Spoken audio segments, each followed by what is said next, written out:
नमस्कार मित्रांनो, मी मनोज सुद्रेक आणि आज आपण आलेलो आहोत पोपर्डी लवण वस्तीवरती सुनील पोपट सुद्रेक यांच्या कलिंगड प्लॉटवरती। तर मित्रांनो, सांगायचं तात्पर्य आणि वैशिष्ट्य म्हणजे कलिंगडाची व्हरायटी पहा आणि ही साईज पहा। अतिशय सुंदर अशा पद्धतीने कलिंगडाची साईज बनलेली आहे आणि कलिंगडाची व्हरायटी आहे विराट।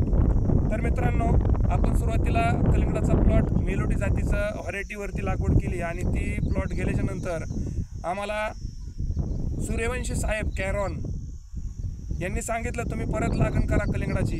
आम्ही म्हटलं सर येणार नाही कलिंगड, आणि आम्हाला भीती होती की कलिंगड येऊ शकत नाही, पण सरांनी आम्हाला एवढा आत्मविश्वास दिला की माझ्या भरोश्यावर तुम्ही कलिंगडाची लागवड परत करा, आणि आम्ही केली। आणि सरांनी आम्हाला बॉस ह्या अशा प्रोडक्टमधून भरपूर असं मार्गदर्शन दिलं आणि रिझल्ट सांगायचं म्हणलं तर आज तुमच्यासमोर व्हरायटी आहे आणि ही साईज तुम्ही पाहू शकता। 6-7 किलोची साईज आज उष्ट्या बेडवरती झालेली आहे आणि ह्याची सगळी कला म्हणजे संजय सूर्यवंशी साहेब यांच्या मार्गदर्शनाखाली ही साईज झालेली आणि भरपूर असं यश आम्हाला मिळलेलं आहे। आज इथं तुम्ही पाहू शकता खूप चांगल्या पद्धतीची व्हरायटी इथं निर्माण झालेली आहे आणि मी ह्यातून एकच बोलू शकतो, कॅरॉन जिंदाबाद, कॅरॉन जिंदाबाद।